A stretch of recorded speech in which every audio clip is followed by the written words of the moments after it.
पवित्र श्रीमद् भागवत गीता, पवित्र चारों वेद, पवित्र कुरान शरीफ, पवित्र बाइबल, पवित्र गुरु ग्रंथ साहिब, पवित्र कबीर साहिब की वाणी में छुपे हुए गूढ़ रहस्य अर्थात तत्व को जानने के लिए कृपया अवश्य सुनिए जगत गुरु तत्वदर्शी संत रामपाल जी महाराज के मंगल प्रवचन।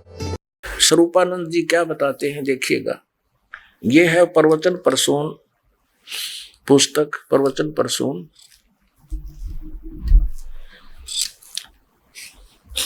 ये आपके समक्ष है और ये कहां से छपी है? दंडी स्वामी स्वरूपानंद सरस्वती जी महाराज के प्रवचन है, श्री द्वारका शारदा पीठ से प्रकाशित है। प्रकाशक है स्वामी सदानंद सरस्वती, श्री शारदा पीठ द्वारका, जामनगर गुजरात, दूरभाषित ने। ये आपको दिखाई दिया था सारा। और ये दो शब्द में स्पष्ट किया है कि ये सन 1967 में पूज्यपाद श्री स्वामी स्वरूपानंद सरस्वती जी महाराज के प्रवचनों का संकलन है। अब इसके 111 पृष्ठ पे दिखाते हैं। ये 111 पृष्ठ पे है। इन्होंने क्या बताया है कि प्रकृति त्रिगुणात्मिका होती है। 3 गुण हैं, सत्व, रज और तम।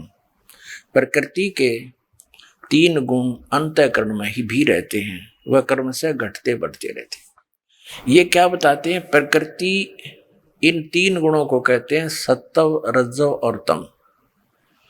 या इनकी प्रकृति है दंडी स्वामियों की। पुण्यात्माओं, ये तो हैं इनके अपने विचार। और हमारे सदग्रंथ क्या बताते हैं? श्रीमद् भगवत गीता अध्याय नंबर 7 के और श्लोक नंबर दिखाते हैं आपको। यह है श्रीमद् भगवत गीता, जिसके अनुवादक हैं जयदयाल गोविंद का। ये गीता प्रेस गोरखपुर से प्रकाशित है। इसके 7वें अध्याय का 4 और 5 श्लोक दिखाते हैं। अध्याय 7 4 और 5 में क्या कहा है कि पृथ्वी, जल, अग्नि, वायु, प्रकाश, मन, बुद्धि और अहंकार भी इस प्रकार यह 8 प्रकार से विभाजित मेरी प्रकृति है। ये मेरी अपरा यानी जड़ प्रकृति है। प्रकृति क्या बताया गीता जी में? पृथ्वी यानी 5 तत्व, मन, बुद्धि और अहंकार, ये 8 प्रकार की प्रकृति है, ना कि 3 गुण की।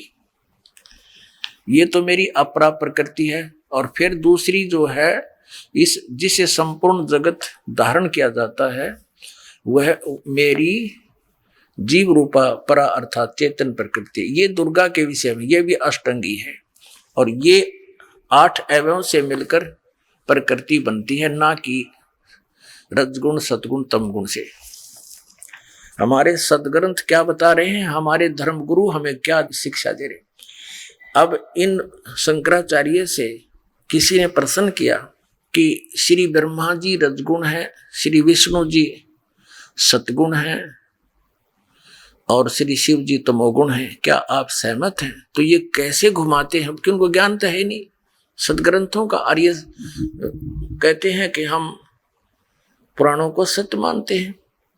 ये क्या घुमाता है कि भगवान एक ही है और वो भगवान रजोगुण के साथ रजगुण से ब्रह्मा बन जाता है और सतोगुण को लेकर के वो विष्णु रूप धारण कर लेता है और तमोगुण को लेकर के वो शिव रूप धारण कर लेता है। वो एक ही है। अब हमारे सदग्रंथ क्या बताते हैं, ये आपके रूबरू कराते हैं। ये देखिएगा, ये मार्कंडेय पुराण है, गीता प्रेस गोरखपुर से प्रकाशित है। ये देखिएगा, प्रकाशक है, मुद्रक है गीता प्रेस गोरखपुर, गोविंद भवन कार्यालय कोलकाता का संस्थान। इनके फोन और फैक्स नंबर है। इसके 123 पृष्ठ पर हम चलते हैं। ये 122 से प्रारंभ करते हैं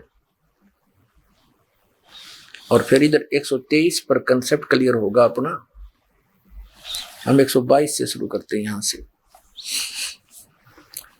मार्कंडेय जी बोले, ये बताते हुए आ रहे हम यही साथ में ही देखेंगे, यहां लिखा साफ ही 123 पृष्ठ है।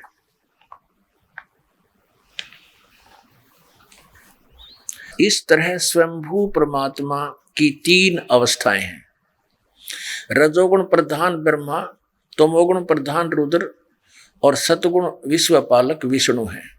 ये ही 3 देवता हैं और ये ही 3 गुण हैं। यानी उस परमात्मा से ये अलग हैं। रजोगुण प्रधान ब्रह्मा, तमोगुण प्रधान रुद्र और सतोगुण प्रधान विश्वपालक विष्णु हैं और वे ही 3 देवता हैं और वे ही 3 गुण हैं। अब और कंसेप्ट क्लियर करेंगे।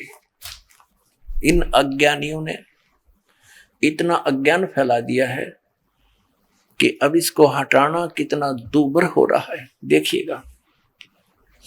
श्रीमद् देवी भागवत हिंदी टीका सहित भाग 1 अथ श्रीमद् देवी भागवत भाषा टीकम सहमात्यम, खेमरा श्री कृष्ण दास प्रकाशन बंबई से प्रकाशित है और यहाँ पर भी इसका बहुत सा हवाला दिया गया है। ये सारा कुछ इनका और डिटेल लिखी हुई है यहाँ पर। अब इसके हम तीसरे स्कंद पर आते हैं। ये है अथ श्रीमद् देवी भागवते भाषा टीका युक्ते तृतीय स्कंध है प्रारंभते। इसके हम 11 पृष्ठ पर आते हैं। ये 11 पृष्ठ है और भाषा टीका तृतीय स्कंद अध्याय 5 का श्लोक नंबर हम 8 पढ़ देंगे। 7वां समाप्त हुआ, 8वां प्रारंभ होता है। हे माता, भगवान शंकर अपनी माता दुर्गा से कह रहे, हे माता, यदि हमारे ऊपर सदा आप दया युक्त हो तो हमको तमोगुण में किस प्रकार प्रदान किया है? ब्रह्मा रजोगुण और हरि सतगुण युक्त किए हैं।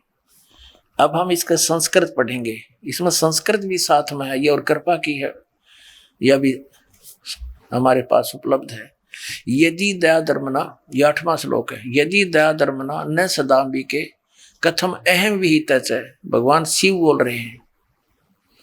तमोगुण है और कमल जय, कमल से उत्पन्न होने वाले ब्रह्मा जी रजोगुण संभव, रजोगुण क्यों बना दिया? सुवित क्यों सतोगुण हरि यानी विष्णु जी को क्यों सतगुण बना दिया? इति सिद्धम, रजगुण ब्रह्मा है, सतगुण विष्णु, तमगुण शिव जी। और इन हमारे शंकराचार्यों की ये इनके इष्ट देव कौन है? इनको तो शर्म आन लगी, क्योंकि इनको पता लग गया कि रामपाल के इस तत्व ज्ञान का प्रचार बहुत घना हो गया हिंदू समाज में, पुण्यात्मा शिक्षित हैं। अब इनको सु आ गया यु ज्ञान। अब इनको शर्म आने लगी अपने इष्ट देव बचाने में। ये दास बताओगे इनके कौन है इष्ट देव, देखिएगा। वैसे तो ये आपके समक्ष कर ही दिया। यह एक पत्रिका है श्री माता, और ये कहाँ से छपी है?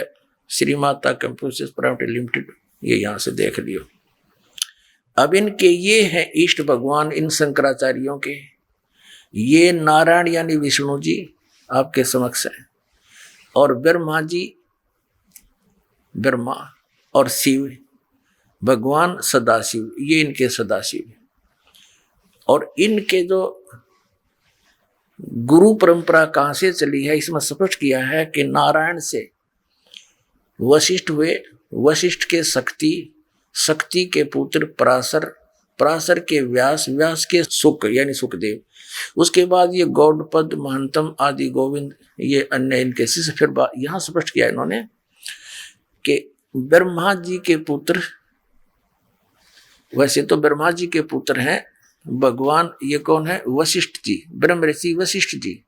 वशिष्ठ जी के पुत्र हैं शक्ति, ये श्री शक्ति देव, और श्री शक्ति देव जी के पुत्र हैं श्री पराशर जी।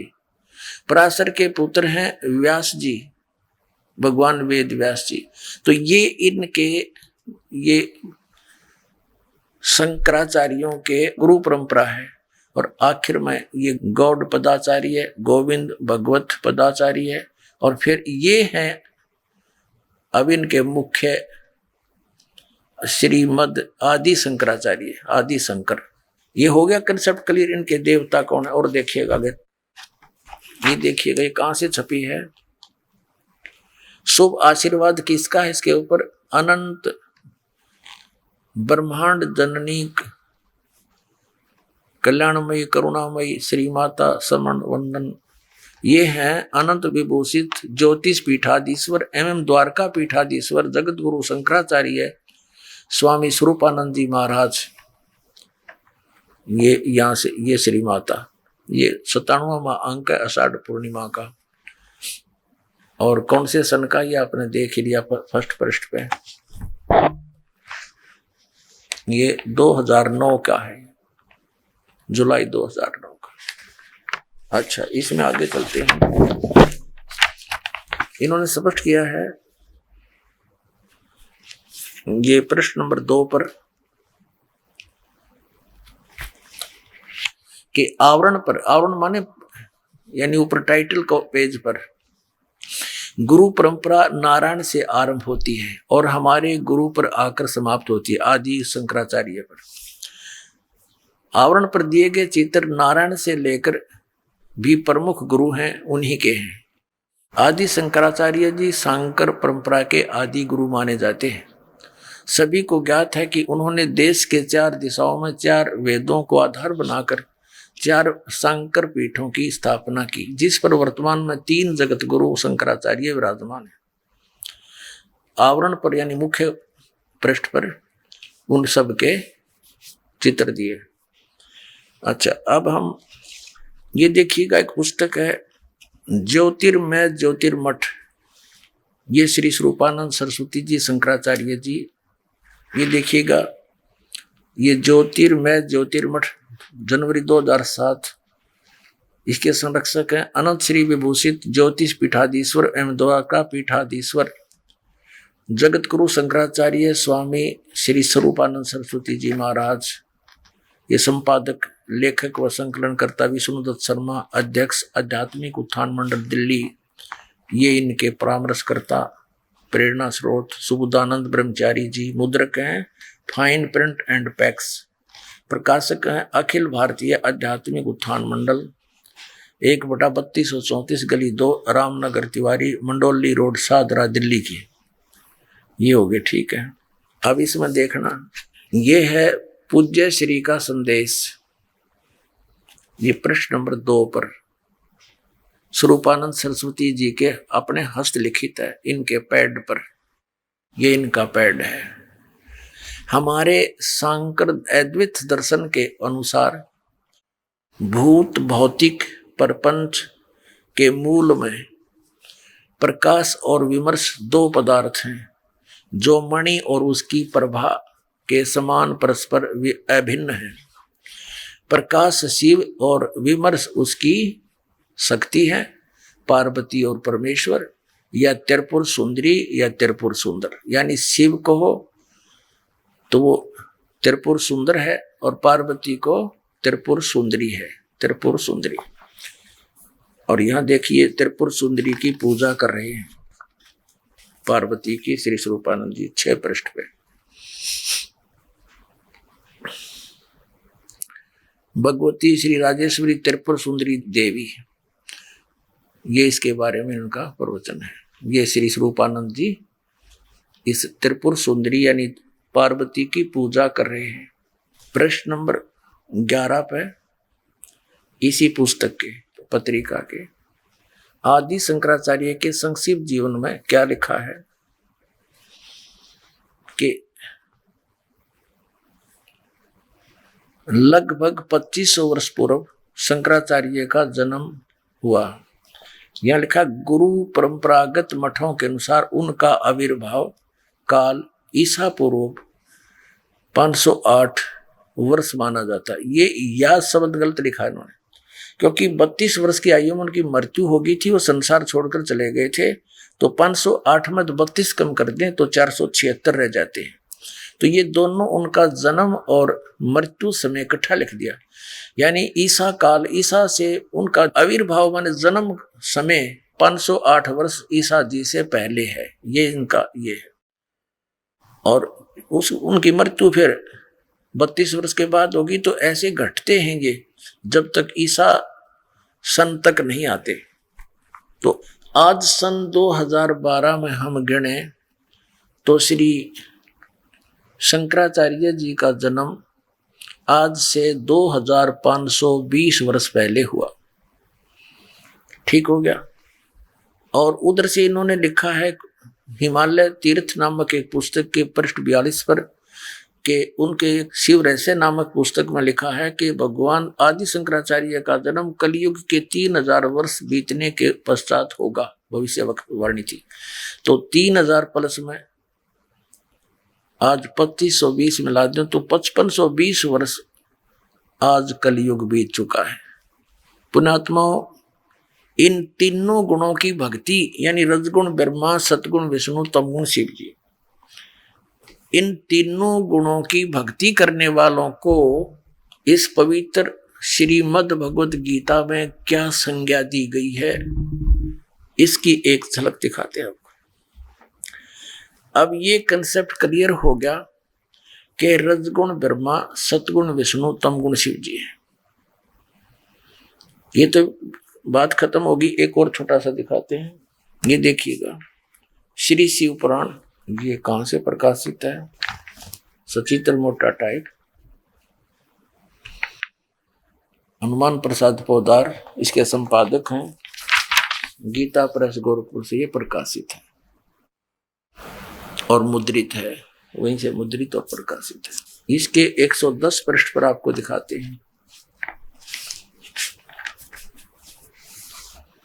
इसके 110 पृष्ठ पे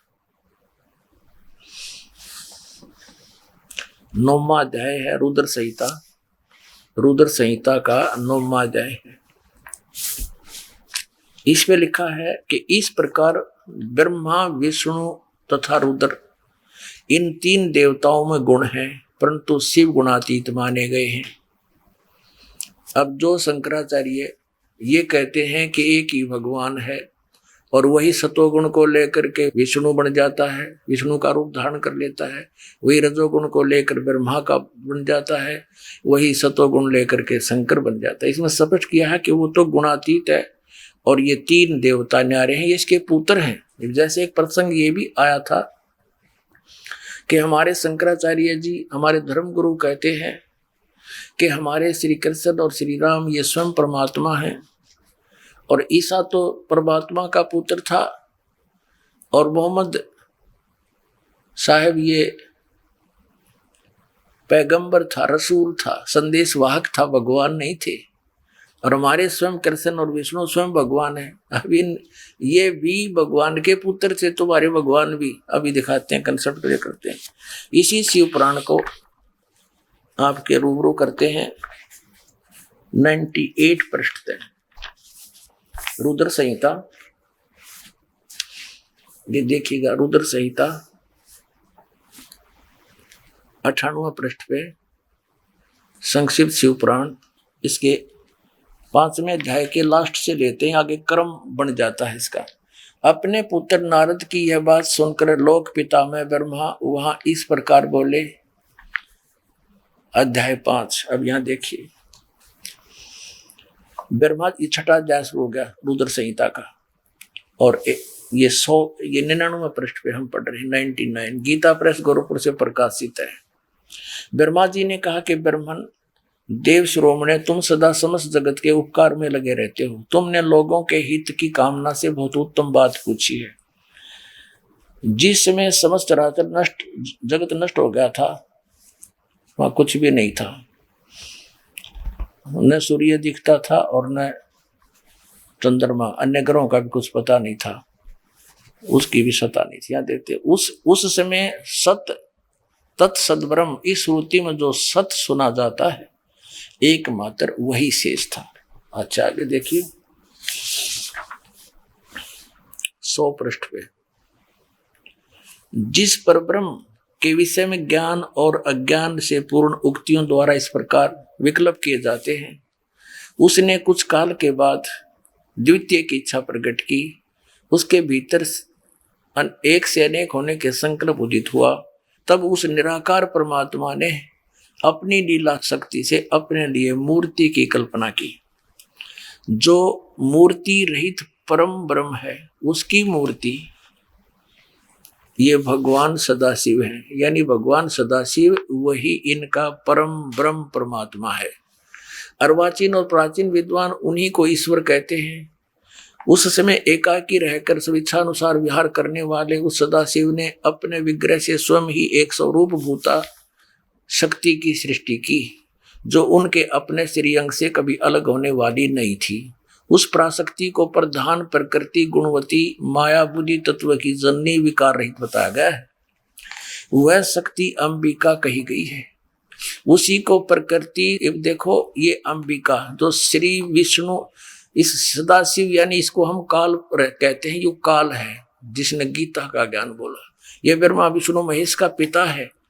इसके शरीर, इसने इस दुर्गा को खा लिया था, इसके पेट से परमात्मा निकाली थी। तो ब्रह्मा जी इस पुराण का वक्ता है, इस प्रसंग का, तो वो सच्ची अच्छी तरह समझ नहीं सका। फिर भी उसने क्या कहा है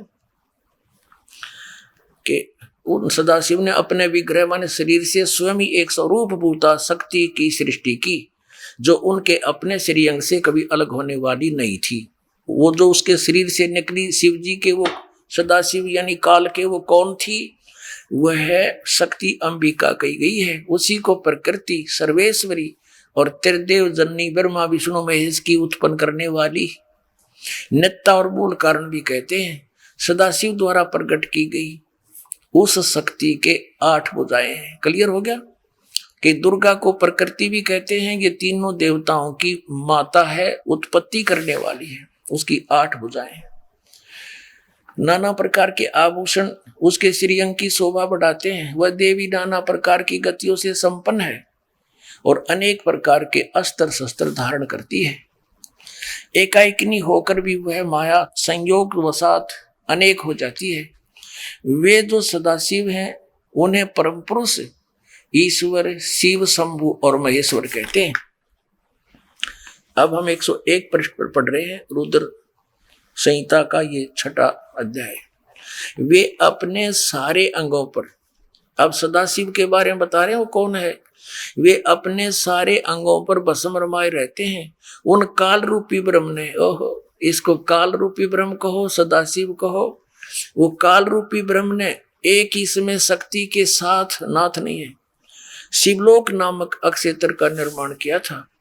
उस उत्तम का अक्षेत्र को काशी कहते हैं, यानी ब्रह्मांड के सबसे ऊपर है ये।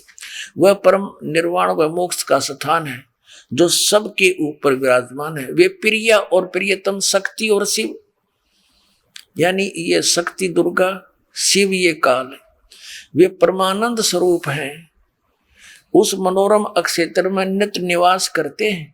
और मुने शिव और शिवा ने, यानी दुर्गा और इस काल रूपी ब्रह्म ने प्रलय काल में भी कभी उस अक्षेत्र को अपने सानिध्य से मुक्त नहीं किया। देव से ब्रह्मा अपने पुत्र नारद को बता रहा है, एक समय उस आनंद वन में रमण करते हुए शिवा और शिव के मन में यह इच्छा हुई कि किसी दूसरे पुरुष की सृष्टि करनी चाहिए, अर्थात कोई बच्चा उत्पन्न करना चाहिए, संतान, जिस पर यह सृष्टि संचालन का महान भार रखकर हम दोनों केवल काशी में रहकर इच्छा अनुसार विचरें और निर्वाण धारण करें।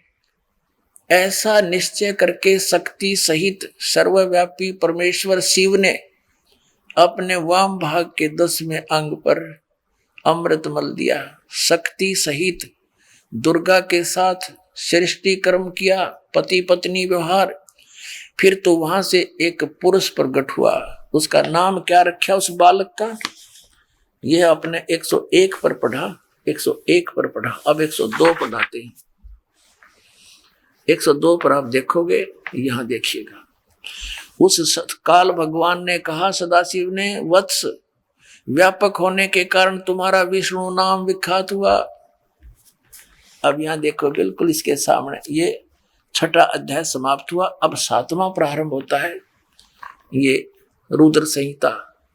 ब्रह्मा जी कहते हैं देव से अपने पुत्र नारद को बता रहे ब्रह्मा जी, तत्पश्चात कल्याणकारी परमेश्वर सांब सदाशिव ने पूर्ववत प्रयत्न करके, यानी उस दुर्गा के साथ पति पत्नी व्यवहार करके अपने दाहिने अंग से मुझे उत्पन्न किया। अब क्या हो गया? अपने आत्माओं विष्णु यू काल का पुत्र है और यू हमारे शंकराचार्यों का भगवान है, तो ये भगवान कैसे हो गया? ये भी इनके भगवान का पुत्र ही है। तो है इनका मिथ्या ज्ञान, बेसलेस, निराधार। और इन्हीं अटकलों पर ये हमें आपस में लड़ाते रहे, हिंदुओं के धर्म गुरु और मुसलमानों के धर्म गुरु। परमात्मा कबीर जी कहा करते थे, कोई कहे मारा राम बड़ा है, कोई कहे खुदाई रे, कोई कहे ईसा मसीह बड़ा है, ये बाटा रहे लगाई रे, कोई कहे मारा राम बड़ा है। कहते ये मूर्ख बना रहे हमारे को। अब ना इन हिंदुओं के धर्म गुरुओं को अपने सदग्रंथों का ज्ञान और नहीं मुसलमानों के धर्म गुरुओं को अपने उस पवित्रों का सदग्रंथों का ज्ञान। तो पुण्यात्माओं, अब हम शिक्षित हैं, जीव हमारी जाति है, मानव धर्म हमारा। हिंदू, मुस्लिम, सिख, ईसाई कोई धर्म नहीं है न्यारा। हम एक पिता की संतान है, परम पिता के, सतपुरुष के। इस काल ने हमें मूर्ख बना रखे। अब यहाँ एक कंसेप्ट तो ये क्लियर हो गया कि इस दुर्गा और काल के दो बेटे सिद्ध हो गए, पुत्र, श्री विष्णु जी और एक श्री ब्रह्मा जी। अब तीसरा यह अनुवाद करता विचलित हो गया। यहाँ तो इसने दिया छोड़, फिर एक जगह और पा गया। कहते हैं चोर चुरावे तुमड़ी और गड्ढे पानी में, वो गड्ढे हुआ ऊपर आवे ना, सच्चाई छनी ना। जैसे किसी चोर ने एक तुम्बा चुरा लिया, किसी का सूखा हुआ होता है, और उसने पानी में छुपाया है। वो छुपा के आके बैठ गया, थोड़ी देर में वो आ गई तरफ नो चमका, ऊपर आ गया। वो फिर दबा का, वो फिर ऊपर थोड़ी देर में आ चमके। कहते चोर चुरावे तुमड़ा और गड्ढे पानी में, वो गड्ढे हुआ ऊपर आवे ना, सच्चाई छनी ना। तो इन्होंने इस सच्चाई रूपी तुम्बे को गाड़ने की कोशिश तो बहुत करी, पर यू छुपा नहीं। अब देखो शिव पुराण के अंदर, ये संक्षिप्त शिव पुराण, इसके संपादक हनुमान प्रसाद पोदार, ये वही चल रहा है जो अभी आपको दिखाई थी। अब हम आते हैं अपने उस कंसेप्ट पर। एक समय श्री विष्णु जी सतगुण और श्री ब्रह्मा जी रजगुण की आपस में कहा सुनी, यानी युद्ध हो गया, झगड़ा हो गया। किस बात में? ब्रह्मा जी कहता मैं तेरा पिताजी विष्णु जी को, विष्णु कहे मैं तेरा बाप। क्योंकि ये काल जो सदाशिव है इनका पिताजी, ये इनको भ्रमित किए हुए है। गीता ज्ञान भी ये काल सदाशिव, काल रूपी ब्रह्म ही बोल रहा है। और ये 7वें अध्याय के 24-25 श्लोक में कहता है कि मैं कभी किसी के समक्ष नहीं आता अपने वास्तविक रूप में, मैं अपनी योग माया से छुपा रहता हूँ। तो इसने क्या किया है कि किसी महर्षि ने भगवान पाने के लिए समाधिस्थ होने की चेष्टा की। किसी को तो ब्रह्मा जी के रूप में दर्शन दे दिए, और किसी को शिव जी के रूप में, किसी को विष्णु जी के रूप में। जिसको विष्णु जी के रूप में दर्शन दिए समाधि दशा में, तो वो विष्णु जी के पास आकर उसका सिर हो गया कि आप ही भगवान हो, मैंने देख लिया है, आपने छुपा रखा अपने आप को, आप सर्वशक्तिमान हो, सर्वसृजनहार हो, आप परमात्मा हो। ऐसा 1, 2, 10 सैकड़ों ने कहा। तो विष्णु जी को भ्रम हो गया कि मैं सचमुच शायद मैं ही सृजनहार हूं। और ये भी कहा कि ब्रह्मा जी आपकी नाभि कमल से उत्पन्न हुए हैं।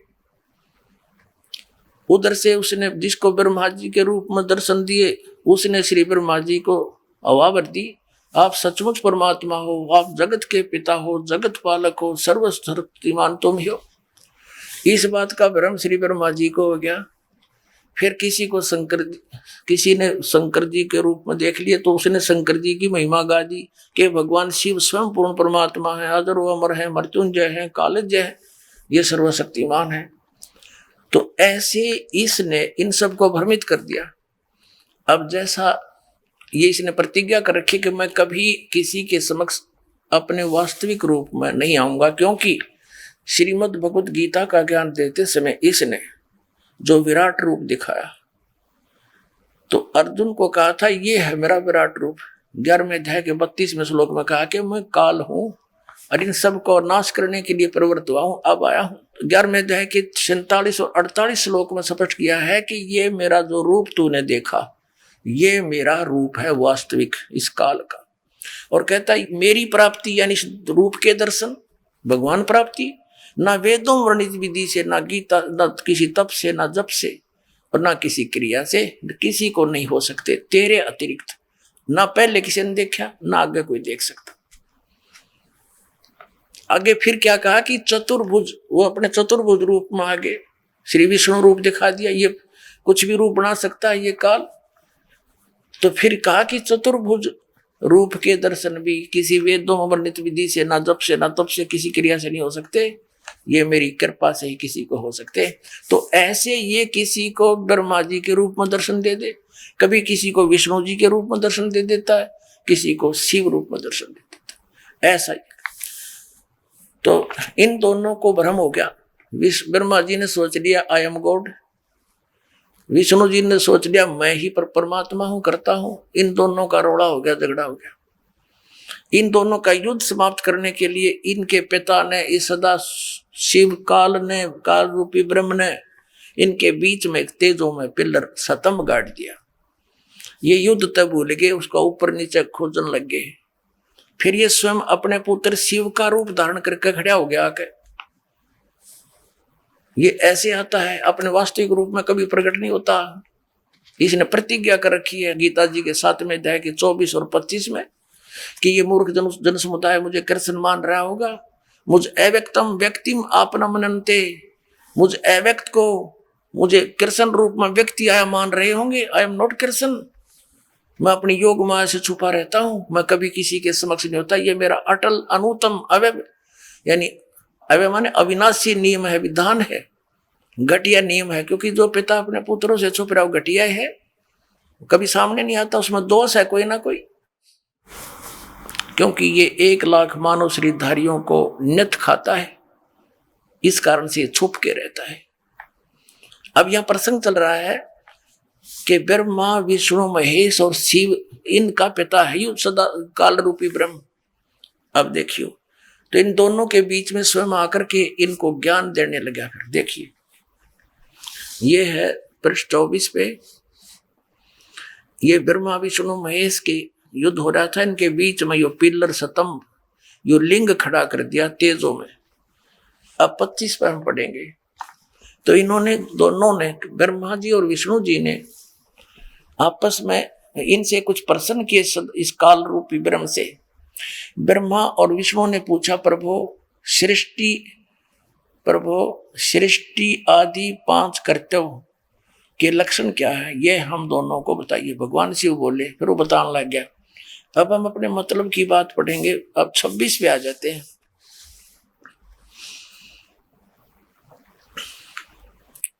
अब ये काल रूपी ब्रह्म विष्णु और ब्रह्मा को कहता, पुत्रो, हे मेरे पुत्रो, मेरे बेटो, तुम दोनों ने तपस्या करके प्रसन्न हुए मुझ परमेश्वर से सृष्टि और सतिथि नामक 2 कृत प्राप्त किए।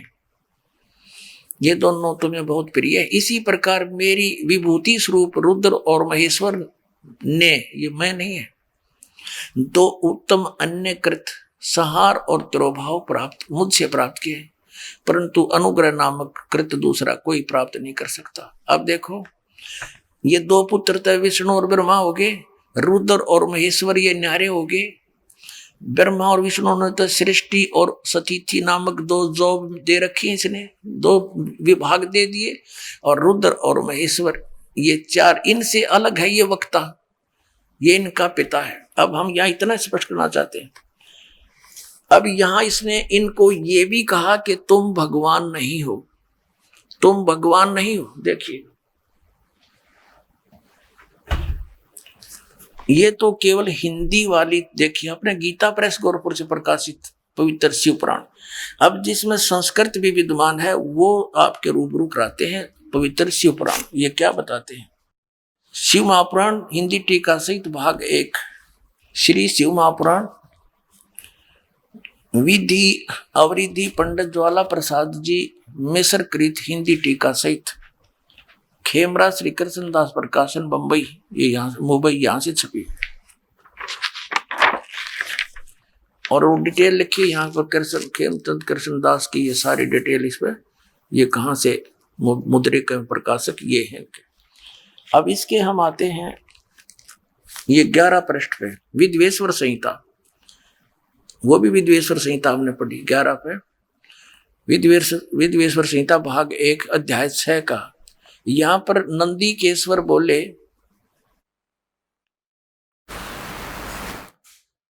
हे योगिंद्र, आगे एक समय विष्णु भगवान शेष सैया पर अपने गरुड़ आदि पार्षदों से युक्त लक्ष्मी सहित शयन करते थे, विश्राम कर रहे थे, सोए थे। उस समय ब्रह्म ज्ञानियों में श्रेष्ठ ब्रह्मा जी अपनी इच्छा से वहां आ गए।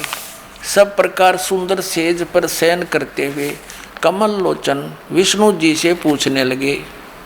ये ब्रह्म ज्ञानियों में श्रेष्ठ है, ब्रह्मा जी बताया इन्होंने। तुम कौन हो? विष्णु जी से पूछ रहे, तुम कौन हो? मुझे देखकर अभिमानी पुरुष के समान शयन करते हो। हे वत्स, हे बेटा, उठो, देखो मैं तुम्हारा स्वामी आया हूं। ब्रह्मा जी कह रहे हैं विष्णु जी को, आए हुए गुरु को देख जो अभिमान करता है उस द्रोही मूड का प्रायश्चित होना उचित है। यह सुनकर विष्णु के अंतर्मद छो उठा, क्रोध हुआ, परंतु बाहर से शांत रहे और बोले, बेटा वत्स, तुम्हारा मंगल हो, बैठो, इस आसन पर विराजो। इस समय तुम्हारा नेत्र कुटीर और मुख वक्र क्यों हो गया? यानी बांगा मुंह क्यों कर रहा है तू? ब्रह्मा जी बोले, हे वत्स विष्णु, हे बेटा विष्णु, तुमको समय के प्रभाव से अभिमान है। हे पुत्र, मैं तुम्हारा रक्षक और जगत का पितामह हूँ। विष्णु जी बोले, ये सब जगत मुझ में स्थित है, तुम चोर के समान किस प्रकार अपना कहते हो? तुम मेरी नाभि कमल से उत्पन्न हुए हो, इससे मेरे पुत्र हो, मुझे पुत्र कहना व्यर्था है। नंदीकेश्वर बोले, इस प्रकार ब्रह्मा और विष्णु दोनों ही रजोगुण से मुक्त होकर विवाद करने लगे। मैं श्रेष्ठ हूं, मैं स्वामी हूं, ऐसा कहकर एक दूसरे को मारने की इच्छा से युद्ध करने में उत्सुक हुए। तब संपूर्ण देवता विमानों में बैठकर उस महा अद्भुत युद्ध को देखने चले आए और आकाश में उनके ऊपर फूल बरसाने लगे। वाह देवताओं, हे भगवान, ये हमारे देवता, ये ब्रह्मा विष्णु तो कटकर मरण हो रहे हैं, और ये फूल बरसाओ, शाबाश, कर दो काम। अरे देवताओं के काम है ये, देवताओं के ये लक्षण होते हैं। दो भाई लड़ रहे हों, बीच बिचाड़ा करवावे, छुटवावे उनको, उनका कंप्रोमाइज करवावे, और हमारे देव जी, ये देवता हमारे फूल बरसाने के, शाबाश, मरो लड़के। अब हम अपने प्रसंग पर आते हैं कि फिर ये जब आपस में झगड़ रहे थे, इनके बीच में इसने सदम खड़ा कर दिया, ये स्वयं आ गया। फिर ये क्या कहता है, इनका बाप पिताजी काल, सदा ब्रह्म रूपी काल। हम संक्षिप्त सा लेते हैं, ज्यादा आगे नहीं जाएंगे। अब देखिएगा इसके 17 पृष्ठ पर विद्वेश्वर संहिता, पहले हमने 11-12 पृष्ठ पढ़ा, अब 17 पर आ गए हम। विद्वेश्वर संहिता भाग 1 अध्याय 9 है ये। अब यहाँ क्या बताया है कि फिर वो नंदीकेश्वर बोले इस प्रकार, आगे बताता है कि उन दोनों की अज्ञानता और वैर को दूर करने के अर्थ दोनों से कहा उस इनके पिताजी ने कि मेरे सकल और निष्कल ये दो वेद से दो रूप हैं, परंतु और ईश्वर नहीं, इस कारण उनके दो रूप नहीं हो सकते। पहला सतम रूप और पीछे मूर्तिमान रूप धारण किया है, इसमें ब्रह्म रूप निष्कल है, वो निसकल, यानी वो सतम खड़ा करा पिलर होता है का, वो तो मेरा निष्कल निराकार रूप है, और ईश्वर रूप सगुण है। मैं खड़ा हूं ना, ये मेरा सगुण रूप है। मेरे ये दोनों रूप सिद्ध हैं, दूसरे किसी के नहीं। अब यहां हो सकते, इस कारण तुम दोनों को अथवा दूसरों को ईश्वरत्व की प्राप्ति नहीं हो सकती। तुमने जो अब अज्ञानता से अपने को ईश माना, ये बड़ा ही अद्भुत हुआ। उसके दूर करने को ही मैं रण स्थान में आया हूं। अब ये इनका पिता कह रहा है कि तुम, यू आर नॉट गॉड, तुमने जो अज्ञान से अपने को ईश यानी भगवान मान लिया, ये बहुत अचरज हो गया, तुमने बहुत गलत कर दिया। अब तुम्हारी बुद्धि ठिकाने करने के लिए मैं आया हूं, दूर करने के लिए रण स्थान में आया हूं। अब तुम अपना अभिमान त्याग कर मुझ ईश्वर में अपनी बुद्धि लगाओ। मेरे प्रसाद से लोक में सब अर्थ प्रकाश करते हैं। अब देखो, ये कहता है जगत का वर्धक होने से मैं ब्रह्म हूं, इस तरह इसने अपनी फिर आगे महिमा बनाई है। अपने आत्माओं। अब फिर 18 पृष्ठ पर देखिएगा, अब कति कंसेप्ट क्लियर करना पड़ेगा ना, या फिर बात रह जाएगी। 10वां अध्याय 9वां अध्याय समाप्त हो जाता है। इति श्री शिव महापुराणे विद्वेश्वर संहिता भाषा टीकायाम 9वां अध्याय इति हो गया, यहाँ समाप्त हुआ। अब यहाँ स्टार्ट हो गया 10वां। इस 10वें के इसने आगे 10वें श्लोक में क्या बताया कि पुत्रों, वही जो हिंदी वाले में भी था, हे पुत्रों यह कृत आपने तप से प्राप्त किया है। ब्रह्मा और विष्णु से कहता है सृष्टि और स्थिति उत्पत्ति, यानी सृष्टि की उत्पत्ति और पालन कहता है, सो मैंने प्रसन्न होकर तुम्हें दिया है। आगे देखो, इस प्रकार दूसरे 2 कृत रुद्र और महेश को प्रदान किए। अब हम यहां सिर्फ इतना ही कंसेप्ट क्लियर करना था, हमने इतना ही कंसेप्ट क्लियर करना था, जिनको हमारे धर्म गुरु, पवित्र हिंदू धर्म के धर्म गुरु शंकराचार्य, जिनको पूर्ण परमात्मा विष्णु और शिव को बताते रहे, ये तो इनके इतिहास में लिखा कि ये भगवान नहीं है, तो क्या इनको वेदों का सदग्रंथों का ज्ञान था? अब जैसा इनके शंकर पंचम के 135 पृष्ठ पर लिखा है कि सबसे बड़ा पशु कौन है, उन्हीं का उत्तर है कि जिन्होंने सदग्रंथों को पढ़ा और उसके अनुसार धर्म आचरण नहीं किया, वो सबसे बड़ा पशु है। तो आप पुण्यात्मा हो, निर्णय करने ला सबसे बड़े पशु कौन है। बोलो सतगुरुदेव की जय हो। परम पिता परमात्मा पूर्ण ब्रह्म सर्व सृष्टि रचनहार सर्व उत्पादक ये परमात्मा कौन है, कहाँ रहते हैं, उनकी क्या स्थिति है, वे साकार हैं या निराकार हैं, वे परमात्मा हमें क्या लाभ दे सकते हैं, ये जानकारी पुण्यात्माओं सत्संग से होती है। और जिन पुण्यात्माओं को सत्संग उपलब्ध होता है, धन्य है उनके माता पिता जिनसे जन्म हुआ, क्योंकि सत्संग में आए बिना प्राणी को अपने मनुष्य जीवन के लक्ष्य का ज्ञान नहीं होता। हमने सत्संग सुनने से पहले जो उद्देश्य मान रखा होता है वो भौतिक होता है। सत्संग में आने से हमारा आध्यात्मिक उद्देश्य बनता है, जो इस मनुष्य जीवन का मूल कर्तव्य है, आवश्यक कार्य है। जैसे अपने निर्वाह के लिए जो क्रियाकर्म हम करते हैं वो तो मजबूरी है और प्रत्यक्ष दिखाई देती है, वो भी हमने करनी पड़ेगी क्योंकि वो हमारी व्यवस्था है, मजबूरी है। यदि हम इस शरीर के अंदर कुछ भोजन फीड नहीं करेंगे तो ये काम करना छोड़ देगा। इसकी सुरक्षा नहीं रखेंगे, कोई झोपड़ी मकान महल कमरे बनाकर, तो भी इसको हानि हो गई तो ये व्यर्थ हो जाएगा। क्योंकि ये सब, इसको आहार देना, इसकी सुरक्षा रखना, ये किस लिए अनिवार्य है? केवल इसीलिए नहीं कि हमने बच्चे पैदा करने हैं, फिर उनको पालना पोसना है, उनका विवाह कर देना है और फिर मर जाना है। ये तो जो क्रिया है ये हमारे प्रारब्धवश सब हो रही है, ये तो हमारी मजबूरी है। और जो कार्य जरूरी है वो सत्संग से ज्ञान होता है। तो वो पुण्यात्मा धन्य है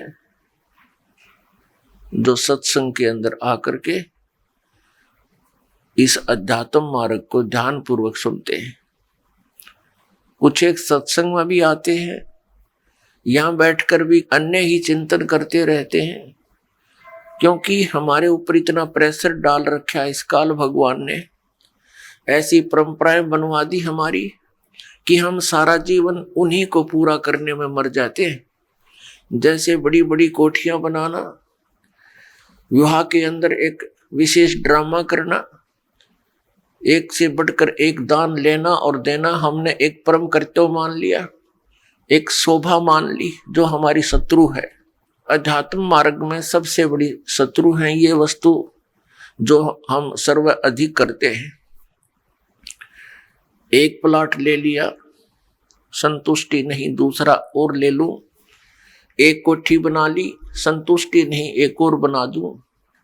उद्देश्य चाहे कैसा भी रहे कि अधिक बिक जाएगी, ज्यादा कीमत मिल जाएगी, धनी हो जाऊंगा। धनी होकर क्या करेगा? बेटी का विवाह करूंगा, उसमें पैसे लगाने पड़ेंगे।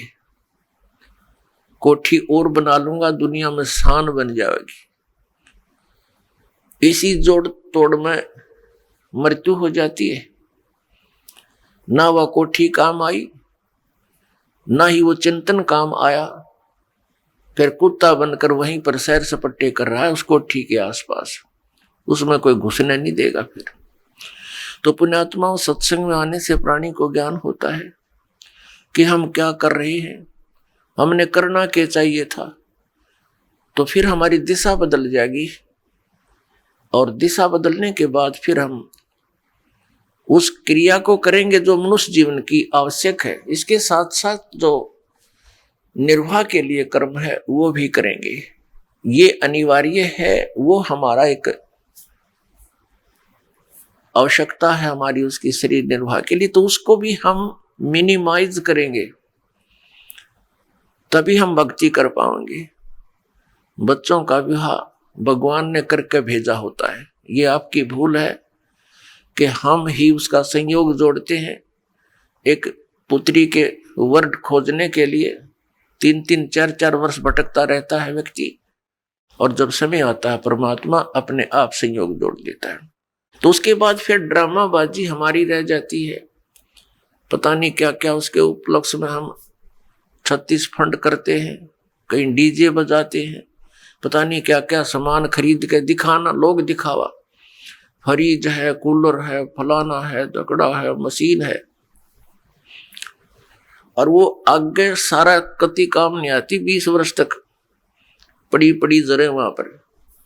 तो कहने का भाव यह है, ये हमने कम करना है। परमात्मा से जोड़ दो अपने बेटा और बेटियों को। जिसके साथ भगवान हो गया फिर उसको कमी काहे की रहेगी। हमारा विश्वास उठ चुका है भगवान से, क्योंकि हम शास्त्र विधि को त्याग कर मनमाना आचरण करते रहे, जिस कारण से भगवान से मिलने वाली जो सहायता थी वो हमें प्राप्त नहीं हुई। भगवान की भक्ति करते करते भी हम ज्यों के त्यों बने रहे, आपदाएं आती रही, निर्धन होते चले गए, व्यवसायों में घाटे बनते चले गए, भगवान से आस्था हट गई। एक जगह गए, दूसरी जगह गए, वहां भी बात नहीं बनी, तीसरी जगह गए, चौथी जगह गए, नहीं बात बनी, तो अंत में हम नास्तिक हो जाते हैं कि भगवान है ही नहीं। तो पुण्यात्माओं, ये सत्संग विश्व के अंदर जो बरवाला आश्रम के अंदर है, ये सत्संग कहीं पर नहीं है। ये अभिमान नहीं, ये यथार्थ ज्ञान जानना, क्योंकि ये वो ज्ञान है जो परमात्मा ने स्वयं आकर बोला है, जिसको सूक्ष्म वेद कहा है, जो 5वां वेद है। इस 5वें वेद के अंदर ये ऑल इन वन है। ये 5वां वेद जो है ये ऑल इन वन है, और उसी के सहयोगी ग्रंथ जो हैं, इस 5वें वेद के सहयोगी ग्रंथ हैं, वो उन महापुरुषों की अमर वाणी जिनको भगवान मिले। पुण्यात्माओं, हम अध्यात्म मार्ग के यदि भूत के विषय में विचार करें कि इन ऋषि महर्षियों ने कितने कठिन प्रयत्न किए, हजारों वर्षों तक इनके इतिहास बताते हैं, इन्होंने साधनाएं की, हठ योग किया, जैसा भी क्रिया इनको किसी ने बताई, सिर धड़की बाजी लगाई, लेकिन परमात्मा नहीं मिले। इसलिए उन सभी का अनुभव ये कह रहा है कि गॉड इज फॉर्मलेस, परमात्मा निराकार है। तो पुण्यात्माओं, क्या उनको भगवान मिला? जो साधनाएं वो ऋषि लोग किया करते थे, वर्तमान में वो क्रियाएं भी नहीं रही, हम और अन्य क्रियाओं पर आकर रुक गए। हमारे पूर्व के जो ऋषि महर्षि थे, पुण्यात्माओं, ये धर्म मजहब ये कोई इनका लंबा इतिहास नहीं है। 2520 वर्ष पूर्व, 2520 वर्ष पूर्व आदि शंकराचार्य जी का जन्म हुआ सन 2012 से। सन 2012 से 2520 वर्ष पूर्व आदि शंकराचार्य जी का जन्म हुआ और फिर उन्होंने इस हिंदू धर्म की स्थापना की। उसके बाद आज से 2020 वर्ष पूर्व ईसाई धर्म का उत्थान हुआ ईसा मसीह जी के द्वारा, और मुसलमान धर्म का ईसा जी के 600 वर्ष बाद लगभग, यानी 1400 वर्ष इस मुसलमान धर्म को बने हुए हैं। और सिख धर्म का इतिहास तो बहुत ही छोटा, यानी 500 वर्ष पूर्व हुआ है। उससे पहले कोई भी मजहब नहीं था। अब ये मजहब क्यों बने, ये जनसाधारण के बस की बात नहीं, इस षड्यंत्र को कोई समझ सके। यहाँ का जो मालिक है वो ब्रह्म है, सर्वपुरुष है, जिसको ज्योत निरंजन भी कहते हैं, काल भी कहते हैं, जिसने श्री कृष्ण जी में प्रवेश करके श्रीमद् भगवत गीता का ज्ञान दिया, जो श्री ब्रह्मा, श्री विष्णु, श्री शिव जी के पूज्य पिताजी हैं। ये 21 ब्रह्मांड का स्वामी है और एक ब्रह्मांड में हम रह रहे हैं। इसने परमात्मा को ना पहचान कर, क्योंकि भगवान अन्य रूप में आए हुए थे, कबीर देव, कबीर साहब, अपने पुत्र जोगजीत के रूप में। उनका पुत्र सतलोक में वचन से सब पुत्र हुए हैं। तो इसने पहले तो उनके साथ युद्ध की सोची, परमात्मा की सामर्थ्य के सामने उसके कुछ बसाई नहीं। फिर उसके पश्चात देखा उसने कि जोगजीत बहुत प्रबल शक्ति युक्त है, पैर पकड़ लिए, हाथ जोड़ लिए और इस लोक में आने का कारण पूछा, क्योंकि ये 21 ब्रह्मांड परमात्मा के मूल स्थान से 16 शंख कोश की दूरी पर है। एक शंख नील पद्म शंख होता है, ये ऐसी गिनती है।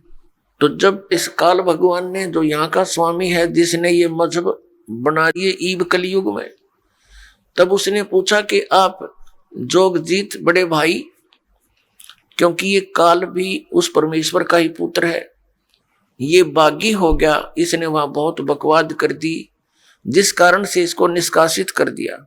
और हम अपनी नालायकी के कारण अपने पिता से आस्था हटाकर इसके ऊपर आसक्त हो गए। तो जहां आशा तहां बासा हुई, हम इसके साथ भगवान ने भेजने पड़ गए।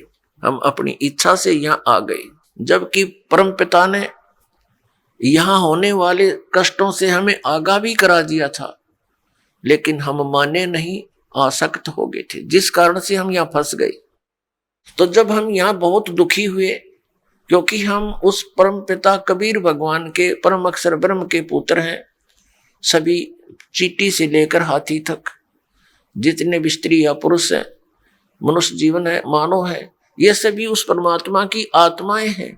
हम सतलोक में रहा करते थे, वह हमारा जन्म और मृत्यु नहीं होता था। और वही बात आज भी हमें खटकती है।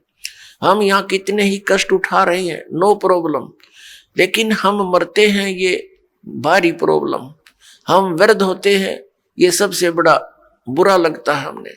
क्यों लगता है? क्योंकि हम वहां रहा करते थे जहां ये दोनों नहीं थे, ना वृद्ध अवस्था थी और ना ही ये मृत्यु थी।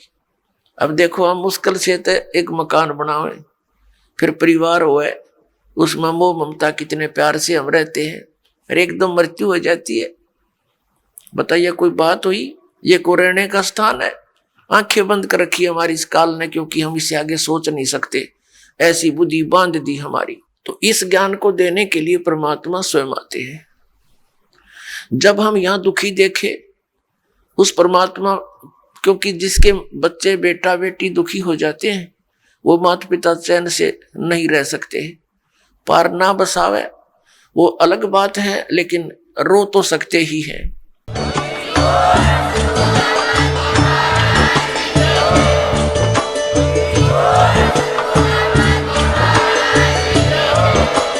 आप सुन रहे थे जगत गुरु तत्वदर्शी संत रामपाल जी महाराज जी के मंगल प्रवचन। अधिक जानकारी के लिए विजिट कीजिए हमारी वेबसाइट www.jagatgururampalji.org। संत रामपाल जी महाराज जी के शुभ आशीर्वाद से पूरे विश्व भर में 500 से भी ज्यादा नाम दीक्षा केंद्र हैं, जिन पर संत रामपाल जी महाराज जी द्वारा ऑनलाइन निशुल्क नाम दीक्षा दी जा रही है। अपने नजदीकी नाम दीक्षा केंद्र का पता करने के लिए संपर्क करें 8222880541।